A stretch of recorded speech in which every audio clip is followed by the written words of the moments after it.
Have you ever found yourself going toe-to-toe with a powerful opponent only to have them suddenly piss off and teleport away to the other side of the map right in the middle of your fight?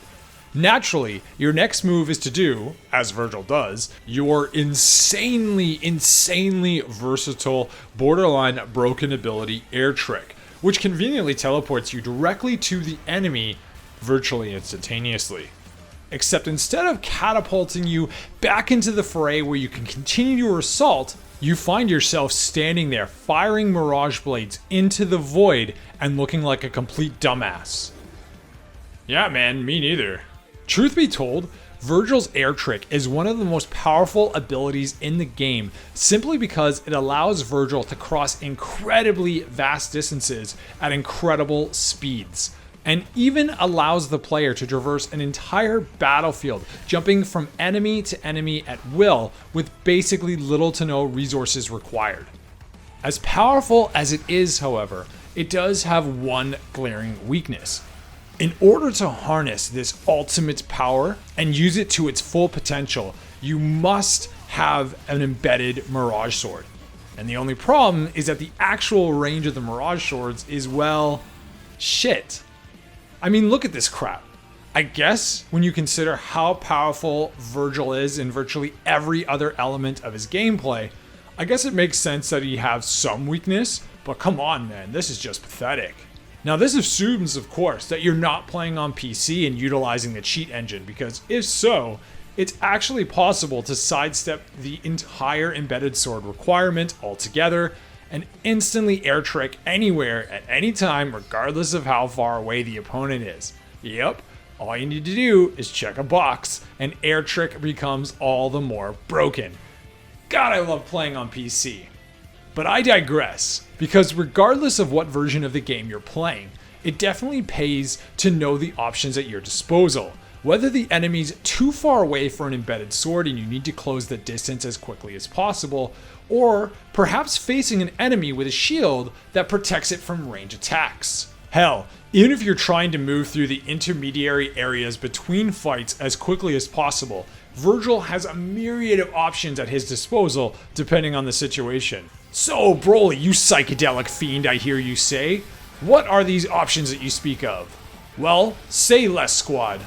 I shall enlighten you. First up, we have Air Stinger canceled into Taunt, Air Stingers into the first hit of Yamato's Aerial Rave, rinse and repeat, Air Stinger, delay and allow the recovery to complete into another Air Stinger, Jump, trick up into Starfall, running with the clone, which, believe it or not, is actually slightly faster than just running by itself because Vergil's abilities, including his mobility and speed, are all enhanced when the clone is out. Running in DT, DT Air Stinger, and finally DT Rapid Slash. So yeah, there's a lot of options, but right off the bat we can actually eliminate a few of them. You see, a sequence of Air Stingers into Taunt is actually slower than just straight up running with speed. So we can take that out of the running for now. And yes, pun intended. But definitely keep it in mind as a useful tool for crossing large gaps in the air with little to no altitude loss, such as the skip in Mission 9. We can also exclude running with the clone, since even if it is slightly faster than just running normally, it is a bit of a waste of resources. And in the same vein, we can also eliminate running with DT, as well as DT'd Air Stingers, simply because both options are actually slower than doing repetitions of DT'd Rapid Slash. I mean, if you're going to DT, you might as well use the fastest option available, right?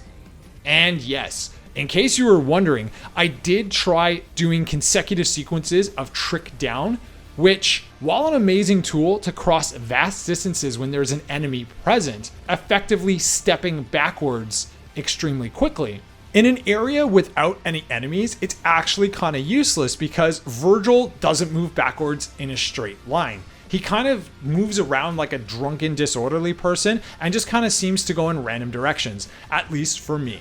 So, we boiled down our list to a few options, but which of these options are the fastest, you ask? Well, that's exactly what I set out to find out. And what better way to determine the winner than a good old-fashioned foot race? So let's line up the contestants, shall we? From left to the right, we have Running with Speed, Air Stinger into Yamato, Air Stinger into itself, Jump, Trick Up, and Starfall, and finally DT'd Rapid Slash. The goal is to get to the red orb at the end of the hallway or beyond it. And here we go. 3, 2, 1.